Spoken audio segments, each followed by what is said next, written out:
On Life and Meaning is brought to you by Blumenthal Performing Arts, celebrating its 25th year presenting the best in the performing arts, sharing and employing the arts as a major catalyst to strengthen education, building community cohesiveness, and advancing economic growth.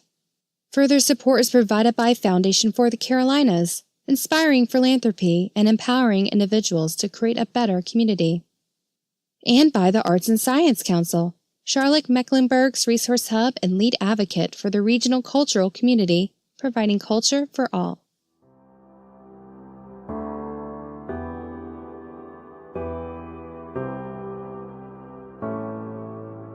I live my life in growing orbits that circle out over the world.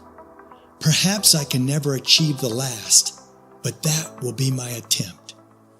I am circling around God, around the ancient tower, and I have been circling for thousands of years, and I still don't know if I am a falcon, or a song, or a great storm.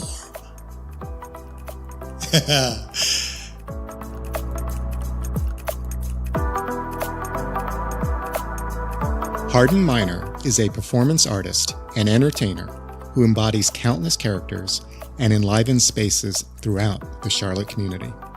He is co-founder of OMIMEO Mime Theatre, which presents a blend of mime illusion, circus arts, and special effects theater magic. He has performed for every kind of audience, from the classroom to corporate settings. Hardin has received numerous awards, including the Arts and Science Council's Creative Fellowship Award, the Blumenthal Performing Arts Center Stage Award in recognition of longtime service to the arts in Charlotte, and the University of North Carolina at Charlotte 2017 Distinguished Alumnus in Dance Award. In this episode, we explore the physical nature of wisdom, the incarnation of the divine, the life of a clown, and widening cosmic circles. I'm Mark Paris, and this is On Life and Meaning.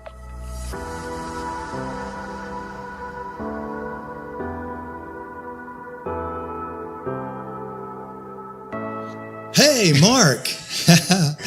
Great to have you, Hardin. Listen, this is great to be here. I appreciate it.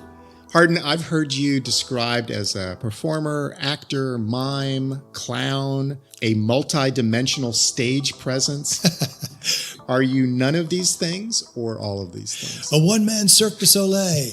I guess I would have to say I'm a little bit of all of those things. I like to call myself a freelance fool.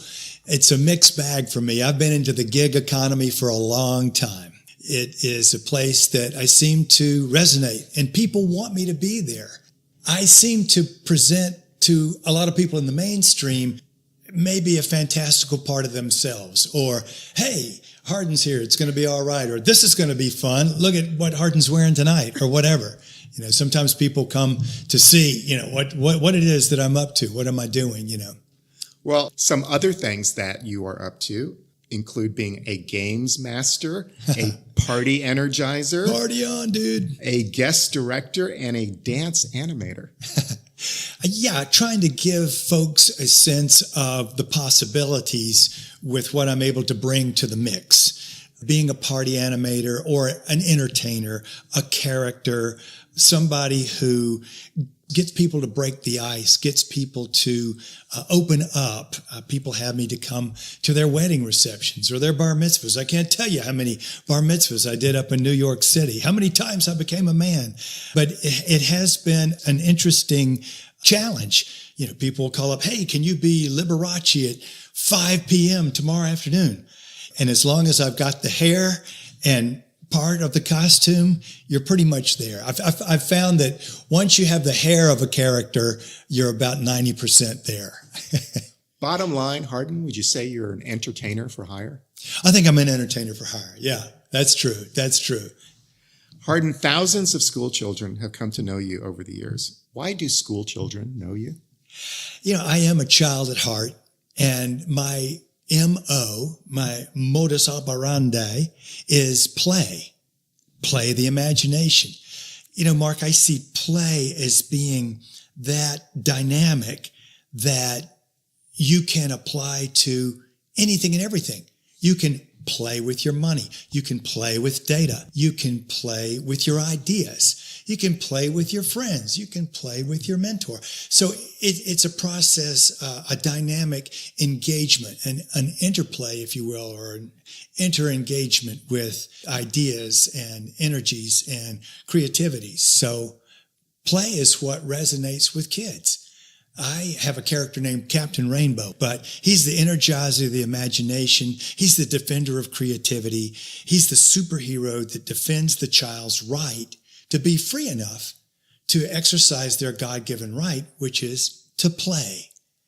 And I know my wife, Linda, has allowed me to play. I would have been running around half naked on stage all these years had she not made my costumes, and I would not have been able to expand my wings and fly as far and as high as I have if Linda hadn't been there to say, go for it. This is great. And let me be the Peter Pan that I've come to be.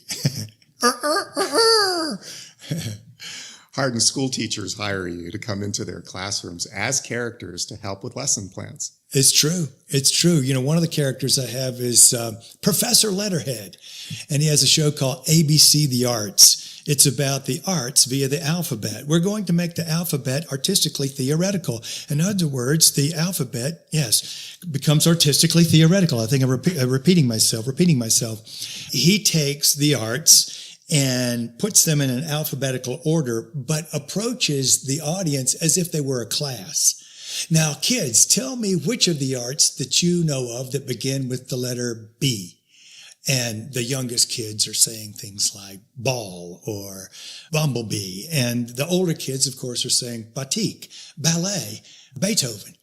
And then I'll come out and do a quick 15 seconds as the ball-headed balloon ballet, you know, or whatever. So it's a way of making knowledge fun and making it accessible.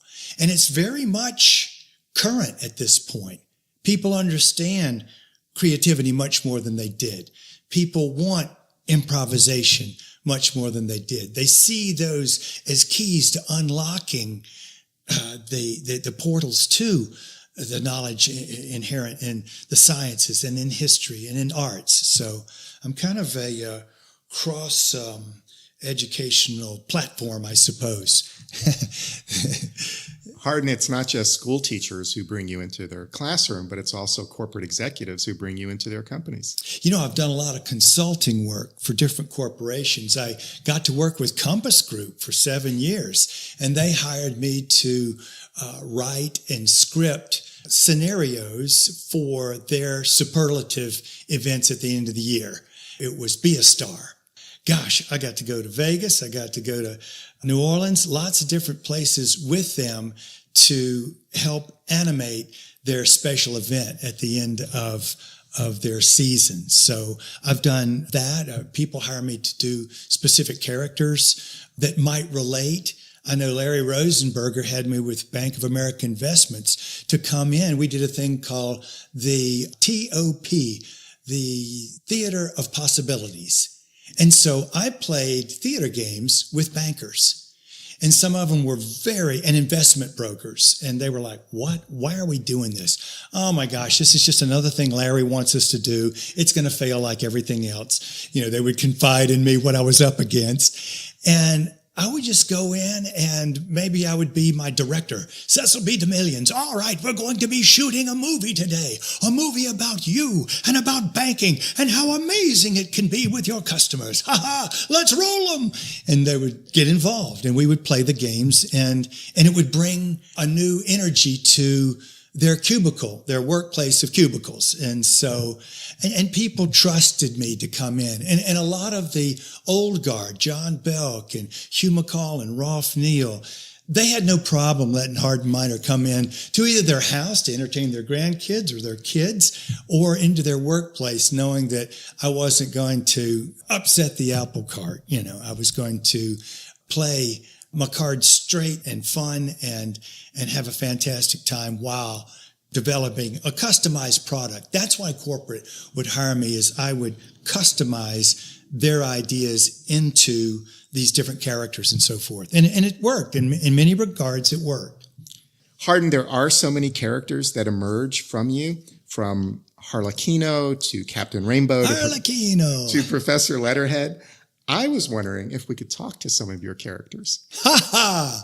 Well, one of my favorites, and this is an original character, although I must say he's one part Julia Child, one part the Galloping Gourmet, about 10 parts my upstairs gay neighbor Kevin in New York City, who always spelled everything.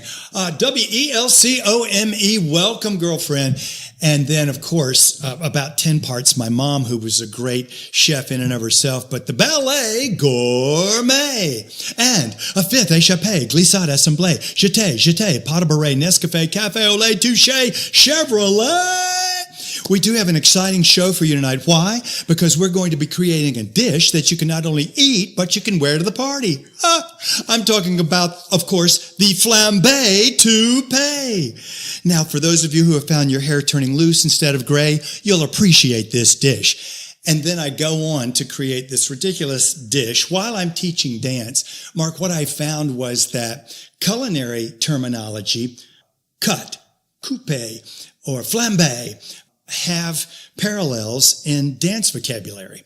So frappe, to beat, beating the sauce. So I would put the sauce bowl down on the floor and attach the whiskette to my ankle, and then I would do the battement, the petit battement, frappe, frappe, frappe, frappe. So that's one of the characters, bouillabaisse chives, and I bring someone from the audience to be my man, and I set them up and whisper in their ear as the music is building, and it's quite a lot of fun. And I knew I was never going to be a ballet star, but I had taken a lot of ballet, and all of a sudden I thought, hey, this could work, and it's really a fabulous character, and I love to do them. I've done them in a bunch of crazy places. I'll never forget, I did them at a big rally in Washington, D.C., when Harvey Gantt was running against Jesse Helms. And we collected all these different performers, the Paget sisters from Winston-Salem, different comedians. Roy Blount was the MC, and we put on a show.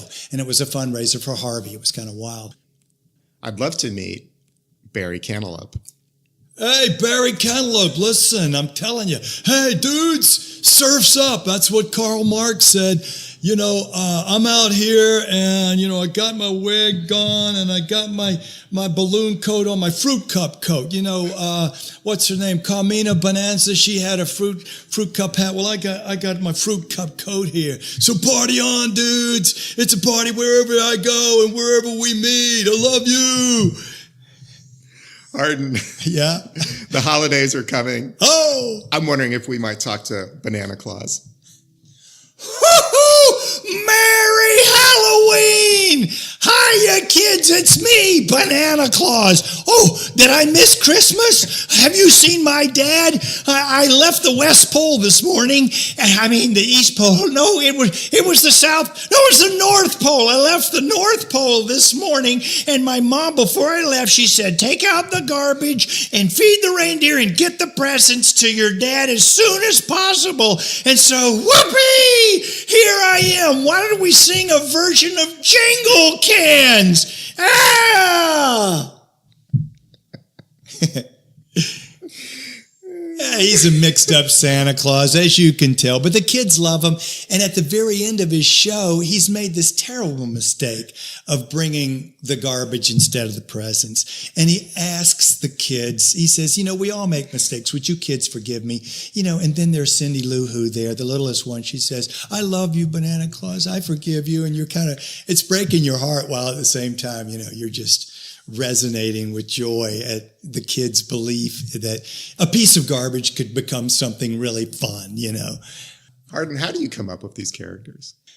Sometimes it is the season to be jolly or an event where people have a theme. Like, for instance, the Caribbean party. They wanted to have a Caribbean character. So, hey, Barry Cantaloupe, excellent dude, party dude, here I am. Bouillabaisse chives. Well, as I said, that came from my dance background. I was first and foremost a dancer. I applied a lot of my dance steps, as poorly as I could execute ballet, while I'm creating this dish that you can not only eat, what you can wear to the party. I'm also doing, fifth position and pliés and jetés and all that stuff. So, but it's fun to come up with these characters and to try to fit kind of my philosophy or the ideas that I think are important to connect with kids into someone like Professor Letterhead or someone like Captain Rainbow, and then go with it. With Captain Rainbow, I had this geodesic silver helmet that I actually wore in my senior thesis at UNC Charlotte in their dance program, the BCA out there. And then that became the helmet for Captain Rainbow. So, and then also OMIMEO, the little mime vaudeville company that I've had with Eddie Williams for 40 years now. We would come up with a themed show like, The Last Wound Up, and that was set in the Wild West. And I might create a Wild West character for that show. And then later, if the corporate group who had hired us was doing a Wild West theme, I could bring that character that was born of necessity for the stage to the corporate event, or morph it into, hey, a crazy clown Santa Claus. Banana Claus, whoopee! Hey, kids, look, it's Easter. How much of the character development is intentional, like an author writing a story and developing a character, and how much of it is just improvisational in the moment?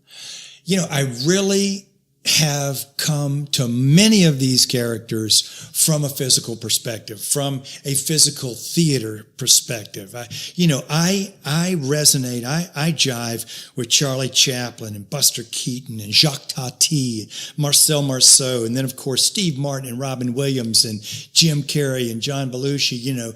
Who am I trying to think of? Barney, Chris Farley.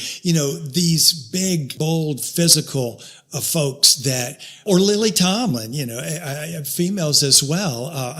Carol Channing, Carol Burnett is who I'm trying to say, Carol Channing too. So coming up with these characters is really more of an improvisational physical process for me. I have studied modern dance. Was a student of the Martha Graham technique and the Jose Limon technique, the giants of early modern dance. And then I've studied Commedia dell'arte, and I've studied mask work and corporeal mime, or the use of the whole physical body. And so my body is the messenger, and it's the vehicle from which these characters can emerge, and also onto how these characters I can wear them, if you will. And some of these characters come from costumes. Well, for instance, Sean Emery and I were in New York City, and we were hired to be Harlequino and Pulcinella. And so Linda, labor of love, made this extraordinary Harlequin costume. And then I had the half mask, and he had a slapstick. And each one of the Commedia characters has their own iconic physicality, if you will, the ingenue, the dottore, Pulcinella, and Harlequino, and then Perrault. Commedia dell'arte, or the art of comedy theater, was 15th century Renaissance Italy. And then from there, it kind of migrated to the French royal court. And you had some of these characters from Commedia morph into the Perrault character, or, more refined.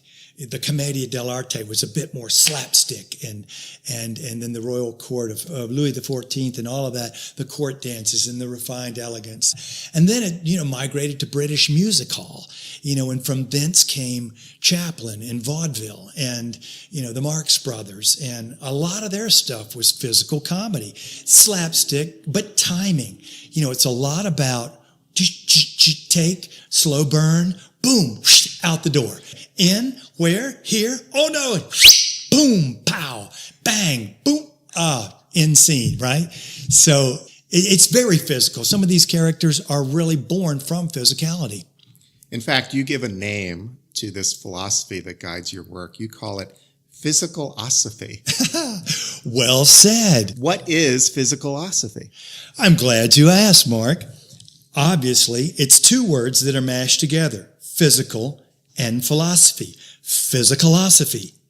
Basically, I think that we, as human beings, are here in this physical form for the 80 plus years, if we're lucky, that we get to play in this physical sandbox to experience the physicality of life, the physicalness of life. And thereby, I believe everything that we come to know and understand and perceive as wisdom or intellectual recognition or our emotional IQ comes from physical places. The brain is a physical entity. The heart is a physical entity. The body is a physical entity. And from birth, where you're coming out of that womb, all the way to death, where you're slowly hopefully dying with a good bit of health, but a denouement, or suddenly out of here, everything is a physical experience. So I think that we gain wisdom from our physical attributes and from being engaged physically in the world. I mean, if you think about the cosmic religions, Buddha being a God form or Jesus coming down to earth, it's basically God or the divine or the cosmic coming into a physical form that can experience then the tears and the joy and the hate and the love that a human being goes through in their life. And therefore, hopefully at the end of your life, you've become a little bit wiser because of all the physical, emotional things you've experienced. And you understand it to be wisdom, but it's come from the physical immersion in this physical dimension. What a beautiful idea that the divine incarnates in order to live physically.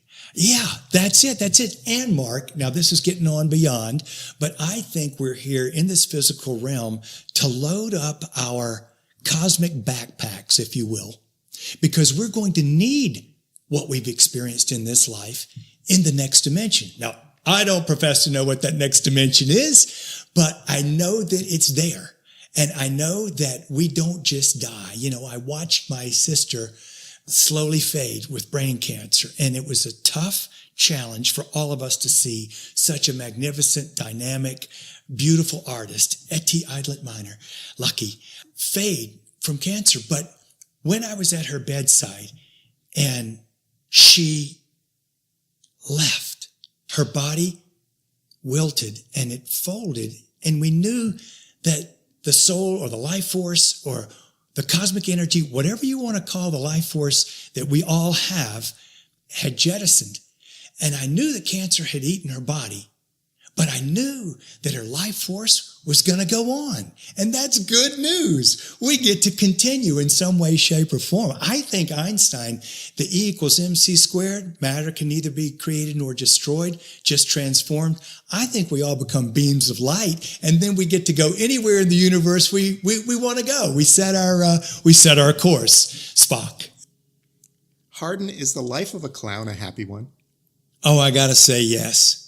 But, you know, the clown always takes on challenges that seem normal to a regular guy, but the clown has to make a problem out of it or find a solution to trying to put his pants on backwards. Now, the kids are going, you're putting your pants on backwards. But the clown is determined that he's going to find a new way to put on his pants, even if he has to wear his pants on his arms. And that would be a solution because he got his pants on. As a matter of fact, I do a piece called Hat and Coat.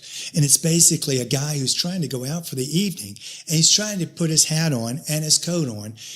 Unfortunately, he's trying to do it at the same time, and the hat gets mixed up with the coat, and the coat won't cooperate. And so it's a dilemma. I think the clown seeks the dilemmas that human beings face, and then he or she tries to find a solution. And there could be sadness. There could be a dark place that the clown has to go. But the clown, at least for me, always emerges with an optimism that, hey, I may not have done it just right, but look what I got in the process. So the clown is sort of a process-oriented person, not so much involved or committed to the product, although the product reveals itself as he goes exploring and tries to figure out this answer. Well, that is a way of living. I suppose it is. Do you think of yourself as a clown? Yeah.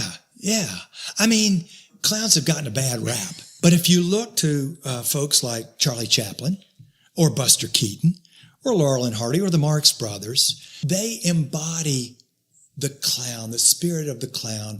I think Etienne Decroux, who was Marcel Marceau's teacher, said that a mime has to have the body of a gymnast, the mind of philosopher, and the soul of a poet. And so really a mime and a clown are similar. They find ways of communicating without words. A clown might find noisemakers or gestures to express or to try to communicate. Whereas the mime is using physical gestures and trying to give you a new sense of the reality that you're in by recreating reality through the techniques of illusion. The definition of mime, as I have come to understand it, really came from Paul Curtis, American Mime Theatre. Mime is using shapes and positions of the human body to recreate the illusion of reality. Can you see, those of you who are listening, the wall that I'm making before Mark right now? It's very real. No, it's an illusion. Well, I think the clown is ultimately a happy character, but he's not just superfluously happy. I mean, there's so many dimensions to the clown. I guess you've got a clowning spectrum, if you will. I always looked at where mime lands in the spectrum of physicality. And on one end, you've got pure movement, which would be dance. And on the other end, you've got pure word stories, which is theater, actor. And so in the middle, you've got mime, who is more of a movician, if you will, magician of movement, but he's also trying to tell a story. He's not just doing abstract movement. And of course, dance does tell a story. Now, dance is using text and so on and so forth. And of course, theater uses physicality and all that sort of thing. I think that's why people have resonated so much with Cirque du Soleil, is they've taken these fantastical dimensions and brought them into the human realm. And usually there's a guide that takes you to this new dimension where a child's mind is alive. And it might be this character that is a clown or a gentle soul or a mime, a Pierrot, or, a jester, a slap-happy juggler, whatever. So the clown isn't just Bozo or Ronald McDonald, and those guys are commercial products, really. And they're almost extrapolations, and they get freakish to the point where you look at them, you're kind of going, golly, that's a bizarre creature, with this wild red hair and the nose and, he's always doing this or whatever. Whereas I think the clown I'm talking about, the spirit of the clown, more the spiritual clown, if that can be, a gesture of the spirit. That's what we called one of our shows, Gestures of the Spirits, because we saw ourselves sort of in a mission to entertain people, but to inform people with that entertainment. Hardin, let's talk about this amazing life that you live. You were born in Charlotte. I was. What was your childhood like? I had 4 brothers and 2 sisters, and I had a pretty funny mom and a hilarious dad. Of course, Bill Minor was an extraordinary, brilliant man, as well as honest. And I think as a CPA and as a lawyer, tax attorney, his clients respected his intellectual integrity and his honesty, plus his sense of humor. I mean, when he died, I actually did a mime of him at his memorial service. The 6 kids took over Dad's memorial service. We didn't even let the preacher preach. Each one of us did what we considered a specific dimension of Dad's character. And I got up and I put on his old hat and his old coat, which was all threadbare, and his scarf, and did the checking of for the gloves, and then, looked at the audience and shook my head like, Jeepers Creepers, what a bunch of characters. But Dad was a very funny guy out on the golf course. He was known to wear these awful yellow golf pants that had a sublime rip up the crotch. So when he would bend over to get the ball out of the putting cup, he would display whatever was underneath the pants. And his golfer, Bill, come on, at least wear boxer shorts, for God's sakes. So Dad had a very funny sense of humor. And my mom was a comedian in her own. She did all kinds of roles at the Children's Theater and then with the Junior League Follies. And she was the entertainer par excellence. She took care of the symphony musicians. They were her babies. She wasn't so concerned about the staff and the administration as she was about feeding these musicians or feeding the dancers. In fact, that's how I got my first exposure to dance, because back in the 70s, you had all kinds of characters, Paul Taylor and Cunningham and Alvin Ailey and Murray Lewis, Alwyn Nicolai coming to Charlotte, and she would meet them at the airport and bring them in, and then she would feed them that night and so forth. So I got to drive a lot of the artists around and meet Yehudi Menuhin and Yo-Yo Ma and so on and so forth. And they loved Cassie. She was sassy Cassie Massey with the classy chassis. And so anyway, had parents there, and then we had a wild, wonderful family. It was Tommy, Katie, Hardin, Etty, Peter, Brent. And we spanned, I guess 15 years at least. And we lived in this house that was kind of round. It was of one level, but it was a U-shaped house. And then we closed off the end, so it sort of made a D. So it was literally a track that the kids would run around inside, and everybody had their rooms to the outside wall, and then there was glass doors to the inside, and they had the patio out on the that's where, we could go out. We had the basketball court, and then our yard became the play yard for the whole neighborhood.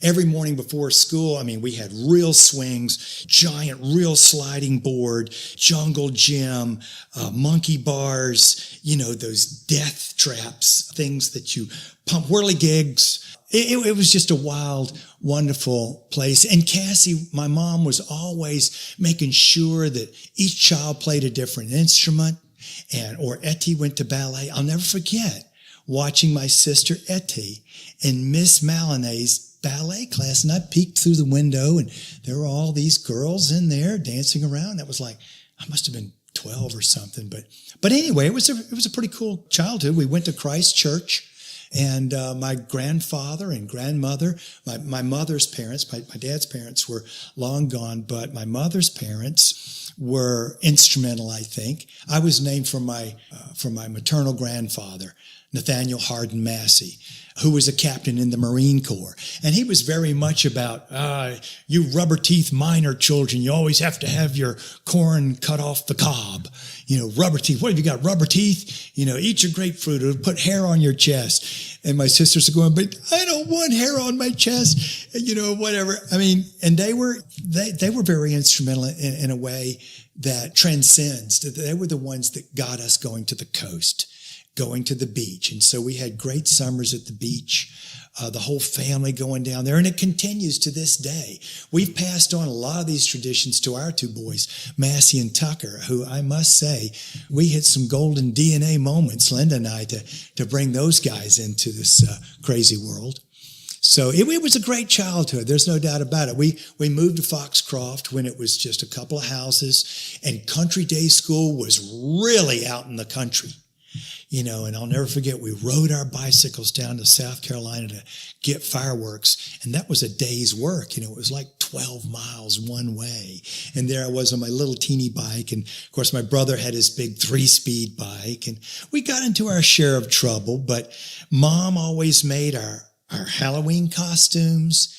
She used to decorate the front plate glass window. And we're talking about, 15 by 15 foot plate glass. And she would use electrical tape and colored cellophane to create mother and child, like a mosaic. And it looked great. It was a wild house to grow up in. Incredible parents, incredible grandparents, and wonderful brothers and sisters. Hardin, you went to Woodbury Forest School. Yeah. What were those years like? I'll tell you, that was the cusp of the 60s leaning into the 70s. And I had been a public school kid, going to the old Sharon School, then to Selwyn, then to AG, and I would have gone to Myers Park, but I went off to Woodbury. And I went with 3 or 4 great friends who I still have today, Sam Rankin, Kurt Seifert, amazing guys. The professors there were extraordinary, and the honor system was extraordinary.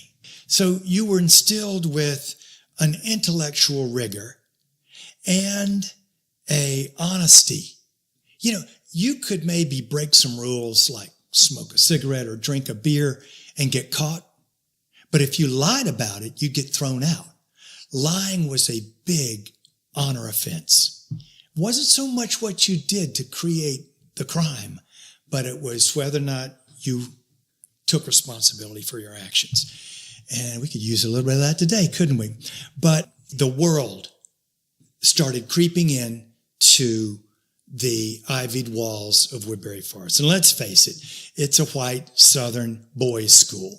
And it's gotten better in its diversity, and it has met the challenges of today pretty much head on. And I'm pretty proud of where it is right now. And but in our moment, you know, you had the music coming in for one, the Doors, Jimi Hendrix, Cream, Blind Faith. I mean, it took over. I was a cheerleader, first of all. I ran track. Everybody had to do a sport. I tried football my first year, and I was third string on the lowest team, third string halfback. Football was not my career, but I got into running. As a matter of fact, Mark, as I look back over my life as to when I became a dancer, I go back to my cross-country team. And it was sort of like a modern dance group, if you will. Every guy was a different size and shape. And so everybody had a different stride. Jay Arnsberger was a little guy, and he could just, his legs chopping the ground underneath him. Whereas, Cliff Parrott, he had that long stride. Nathaniel Lippett had that long stride and the chin going out. And man, we became a band of brothers, and we would take 5-6 mile jaunts out into the bucolic Virginia countryside. And that's where I also became an environmentalist. A lot happened to me at Woodbury Forest, and I got to give credit to the headmaster there, A. Baker Duncan. Yeah, Minor, that's not good enough.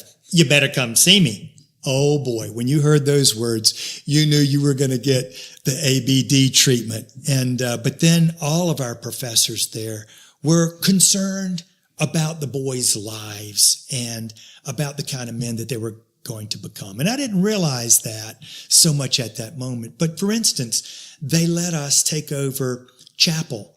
That was usually the domain of the professors to present the words from the pulpit. But we had chapel on Sunday and then on Tuesdays and Thursdays. But we got to, I'll never forget, we did the candlelight service where everybody got candles, and we played Simon and Garfunkel and Joan Baez, and it was different. And we had discussions about the Vietnam War, and we began to have discussions about the environmental integrity, and the population bomb is ticking, and pollution. And that's where I cut my political teeth, was on the environmental movement.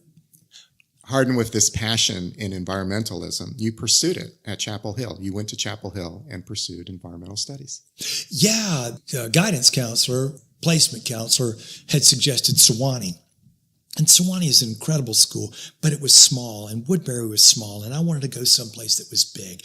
And I knew my dad had gone to Chapel Hill. My brother, Tommy, had gone to Chapel Hill. So I set my sights on Chapel Hill. When I found that they had an environmental organization called ECOS, I went, this is it. And so what happened when I got to Chapel Hill, if you folks are my age, remember the 70s, the end of the 60s and the 70s was the birth of the environmental movement. I was there at the first Earth Day, April 22nd.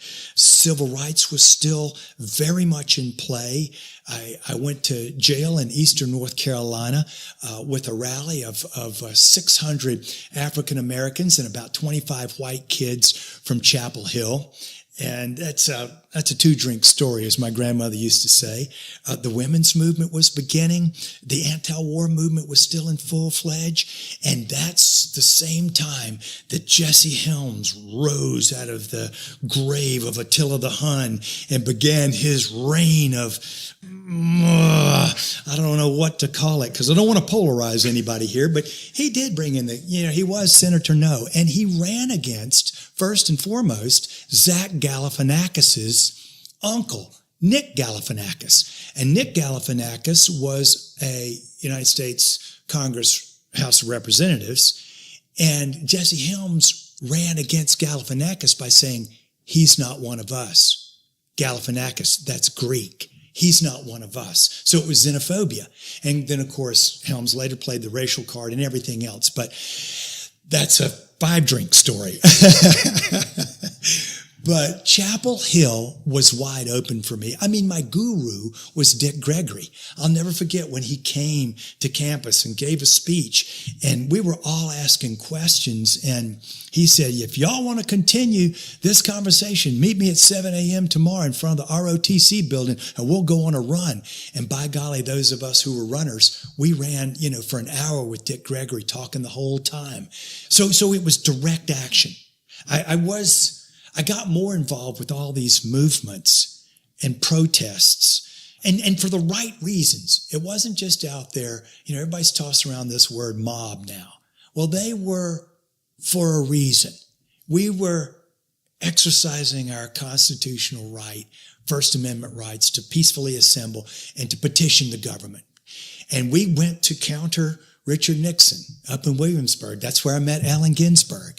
We marched in Raleigh. We took it wherever it led us. But at the same time, I was aligning myself with King Niall Frank, who established the Invisible University of North Carolina at Chapel Hill.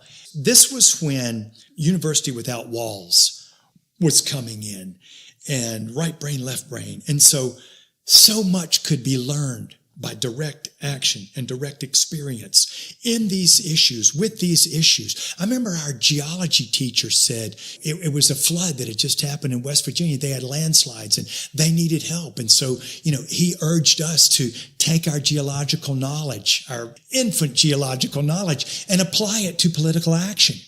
So I think the teachers were as much engaged, the professors there. And so they lauded and they upheld the students gathering. But Invisible University of North Carolina, the mascot was the centipede. And I was the royal band leader. And, I was always passing out kazoos and running around with my trumpet or my trombone. I used to play the trombone, but I let it slide. Sorry. I used to play the violin. Now I just fiddle around. God, please stop.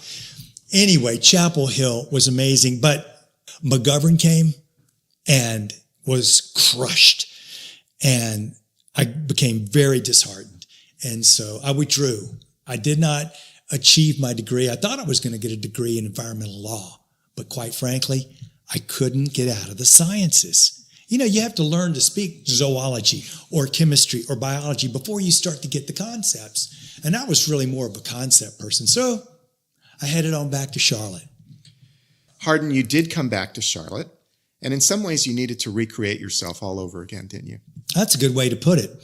Yeah, I really wasn't committed to the degree at that point at Chapel Hill that I could justify spending Dad's money on. So I came back, and lo and behold, I got a job as a janitor, as a custodian. I went to the bottom. I went to the cellar. I was Cinderfeller at Queens College. And Dr. Charles Hadley was there, and they had a very vibrant modern dance program under Mary Ann Mee. I didn't know anything about any of that. And the girls, I was playing my harmonica for them in the cafeteria over the announcement mic. A lot of them thought that was great. And they said, hey, why don't you come down and be in our dance class? And I'm going, dance? What do you mean? You want these skinny legs in your dance class? And they said, oh, yeah, you'll have fun. So I rolled into class. I think I was wearing long underwear. I didn't know what tights were at that point. Remember, this was 1974. Now everybody's wearing tights. Everybody knows that it's a second skin that moves with you and keeps you warm. But everybody thought, woohoo, Hardin's wearing tights. But anyway, so there I was in modern class with just me, one guy, and 25 women in tights and leotards. And I went, oh my gosh, I love dance. This is the best art form of all. And then they put me at the bar and got me going on some pliés. And then they found I was a ham and threw me on stage. And I'll tell you, Mark, for me, dance suddenly brought together the intellectual with the emotional, with the physical and the imagination, and ultimately the spiritual. It was a sudden revelation for me when I went, oh my gosh, this is everything that I think I am. I think I want to be. And I was totally turned on. I mean, we were streaking. We were still doing all the crazy kind of guerrilla theater that I was doing up at Chapel Hill. But now I was starting to get into a physical discipline. I still consider myself a dancer. I still give myself bar every day, stretch every day. I got into yoga back in 1974 and Tai Chi. And everybody thought those things were totally weird. And they were. And they didn't stick at that point. Now look at yoga. Now look at Tai Chi. Everybody recognizes the benefits and everybody wants to be physically engaged with their lives. I think physicalosophy is really here, Mark. I think it's taken over. I should write a book. Hardin, I'm playing straight man through all of this. Yeah, you better. Somebody's got to.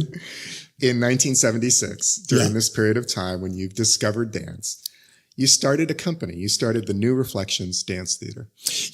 I joined forces. Let me say that it was Gerda Zimmermann, who was one of Martha Graham's performers in her company in Germany, and Marianne Mee. Gerda was at UNCC and Marianne Mee was at Queens. And the two of them joined forces. They joined choreographic forces, and they joined their two different companies. So we expanded repertory, we expanded technique, and we were more inclusive with the dancers that we now had to choose from.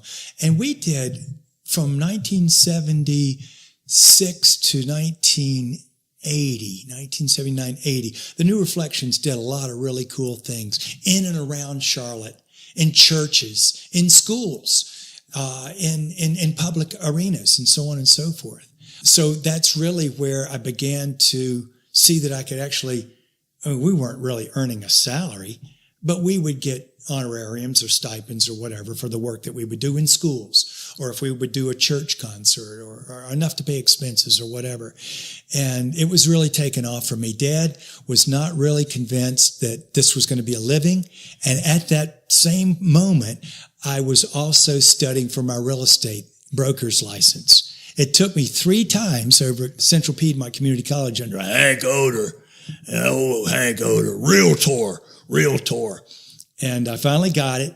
And at the same time, I went back out to UNCC in 1977 to become involved in the Bachelor of Creative Arts program, which was the BCA, and was a very wide open, multidisciplinary, interdisciplinary program. Matter of fact, we had what you call PIPS groups, PIPS, perception, interaction, and problem solving. And each group would meet once a week, and there was a member of each different art form in that one group. So you got lots of different points of view and perspective. In fact, Hardin, you've credited UNC Charlotte with teaching you, quote, the power of interdisciplinary cadence, the unbridled joy of the collaborative creative act. It's true. They really set me on my path. And what was exciting is that at that point, North Carolina was emerging as a real player in the modern dance world. And the wonderful Pamela Sofros was working with Linda McCulloch at the state level to craft a new curriculum for dance that would go into the public schools. And I was sort of, I guess a guinea pig. I was a messenger of that curriculum development. And I went into the state of North Carolina as an artist in residence. And so I would teach dance and do performances in Kinston or in New Bern or Cary. We went to all these places, it was pretty wild. And at the same time, I was getting into mime and theater. I wanted it all. I mean, really, it was an amazing deep dive into this world of theatrical energy and possibility. And I really got going there. In 1978, you co-founded OMIMEO Mime Theatre. Yeah. Eddie Williams, the one and only. He and I have been partners for 40 years now, and we founded OMIMEO Mime Theatre, and we're an eclectic performance ensemble engaged with vaudeville, circus, mask work, and physical comedy. So we saw that as our domain, and we borrowed liberally from all these traditions. And it was pretty cool. Mime was a pretty interesting art form back in the 70s. That's when Robin Williams jumped out at us, Mork and Mindy. And out on the West Coast, you had Shields and Yarnell. And so, mimes were favorable in coffee houses, student coffee houses, where you had the folk guitarist, and then you had the little mime troupe come up and do a piece about, rolling joints and this and that, or protesting or whatever we would do. And also improvisation that the folks in the crowd loved. Hardin, in 1980, you moved to New York City. Hey! And studied and worked with some of the most prominent people during a very exciting time in the city. What were those years like between 1980 and 86 in New York? New York was, 1980. I mean, from 80 to 86, I was working at the Brearley School, Upper East Side. I was hanging out with all these poppers and lockers in the subway. All of a sudden, hip-hop was emerging as a complete art form, with graffiti being the visual art, and scratch and rap being the audio art, and pop and lock and breakdance being the physical art form. And it all came together one night in the Kitchen, which was a performing venue. But I was hanging out with all these guys because mime, isolation, and robotics, and the moonwalk. When Marcel Marceau died, Michael Jackson credited Marceau with being the originator of his moonwalk. Of course, nobody did it like Michael Jackson, but it was the technique of walking against the wind. You're being pushed back as if, invisible force is pushing you back. So I was hanging out with all those guys. I was still hanging out with Twyla, and I went to Osgood Hill, and I was not in her company. I never made the grade. I auditioned for Pilobolus. I was crazy enough, but I wasn't their piece of meat. They needed these big guys to lift these women and do all these wild things. Really strong. And Twyla, I had the energy and the inclination, but I didn't have the ballet technique. She is very foundational with the ballet. But I began to work for Jacques d'Amboise of the National Dance Institute. He was one of the first American men to say, hey, it's okay for men to dance. Kind of the Gene Kelly of the ballet world. And Jacques was extraordinary. He thought that every single person had dance in them and could dance. And so he would get a group of sanitation workers and do a piece of choreography for them that they could do. He would get the cops. He would get dentists. He would get lawyers. Hardin, you're going to be teaching the lawyers today. Here's the step. And so then he would put together the event of the year, which brought in all these kids from every borough of New York to the Felt Forum at Madison Square Garden. And of course, it was filled with grandparents and aunts and uncles and brothers and sisters and families of every kid. It was a brilliant strategy. So I learned a tremendous amount about branding and about creating viable, exciting product while you're working in the educational format of the classroom. He gave me 5 schools out on Long Island. And so they became my domain, and my best performers went and performed with his dance event of the year. So, but I got to meet Mr. Balanchine. I got to meet Baryshnikov. I got to meet Gregory Hines, Bill T. Jones, Arnie Zane. Everybody was there. Of course, that was the beginning of the epidemic of crack. And that was also the first outbreak of AIDS. And my upstairs neighbor, Kevin, who I adored. Fabulous. Oh, darling, you're just like George in my relationship.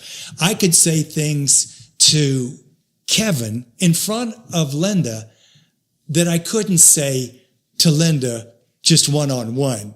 Kevin was sort of like my aunt. But anyway, Kevin was one of the first to die of AIDS. We had no idea what was happening at that point, with the AIDS epidemic.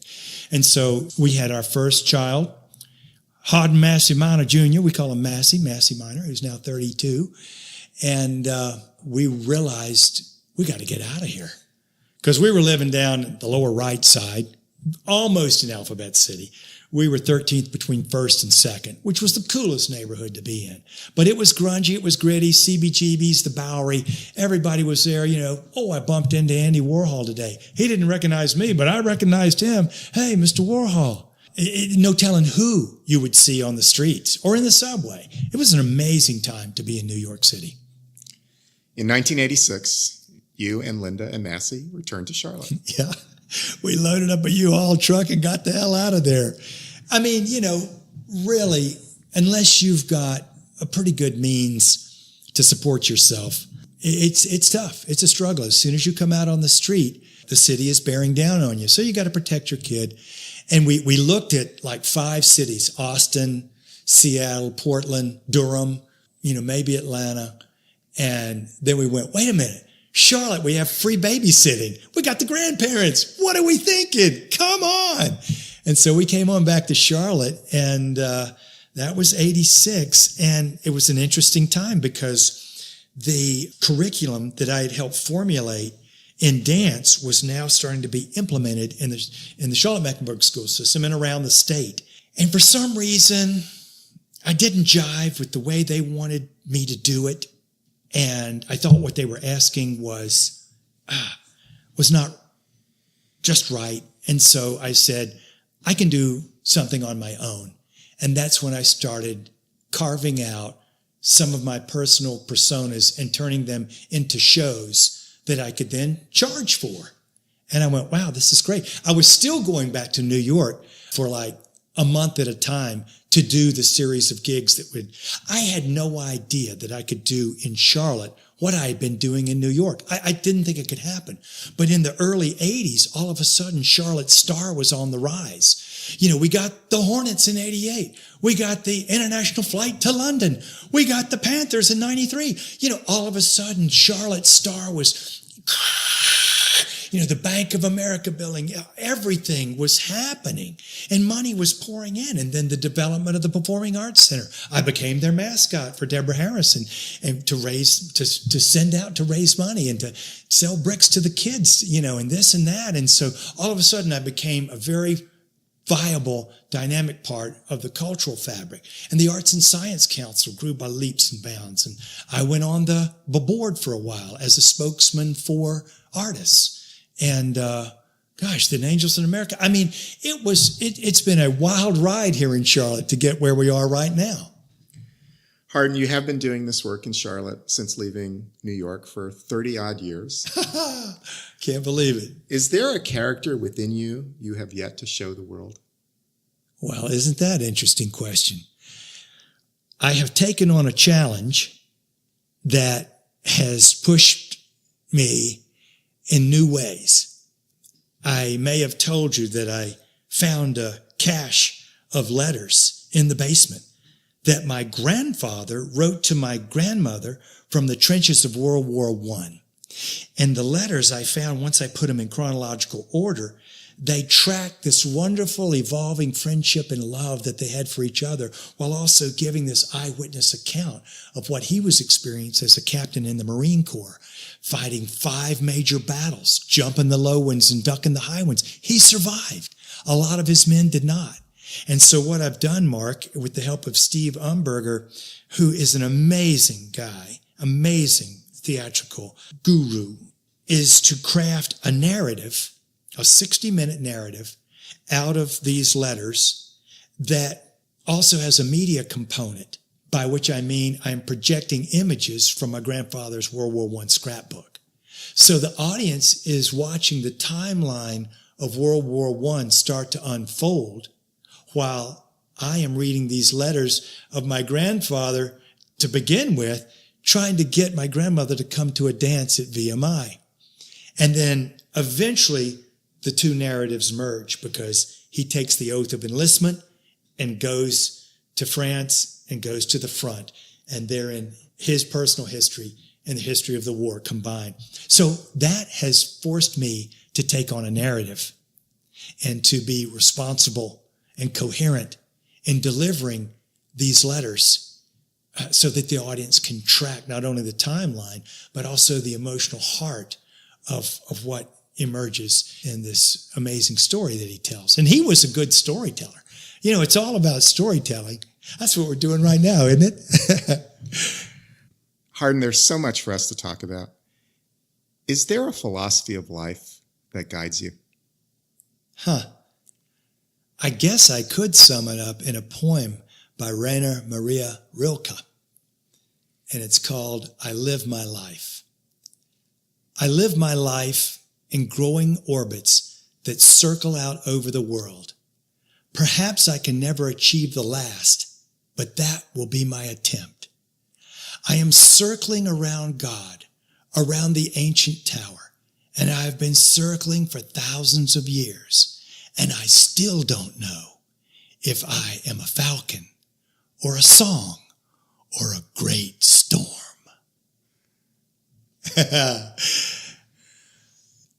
I guess, Mark, it sort of says to me that I am reaching as far as I can to do as much as I can, for as many as I can, for as long as I can.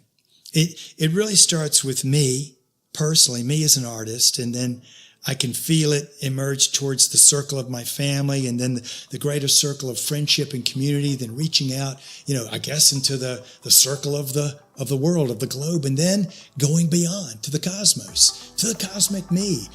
I'm not exactly sure, but it seems that I'm connected from personal to cosmic in this poem, and that's why I love it. Thank you so much for your time today, Hardin. What a pleasure, Mark. Hey, everybody. We'll see ya.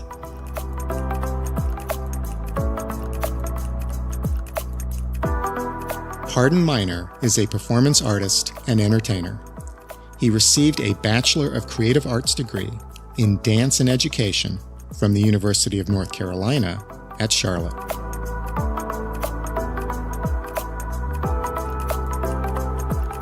And now, a personal word.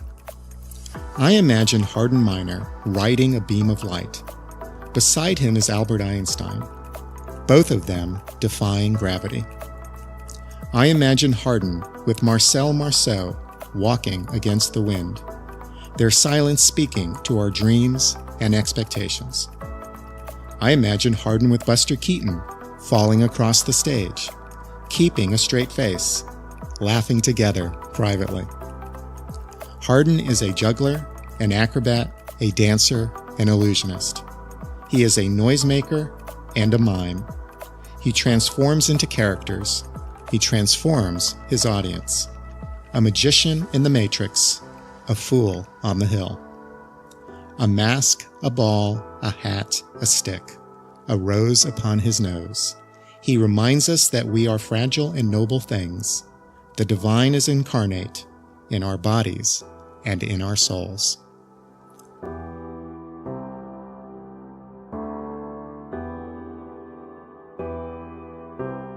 This is Mark Paris, and you've been listening to On Life and Meaning. Additional support for this podcast is provided by the UNC College of Arts and Architecture, celebrating a decade of creative education in the arts and design. Thank you to our funding partners, and to my teammates, Andy Go, producer of the show, and to Chris Curriton, art and media director. This is how you can help. Please write a review on iTunes. It helps us grow our audience. Follow us on Facebook and Twitter. We'd love to hear what you think about the show. And become a patron. We are on Patreon, a crowdsourcing platform that allows you to support what you value at a level you choose. Visit us also on our website, on lifeandmeaning.com. Thank you for listening.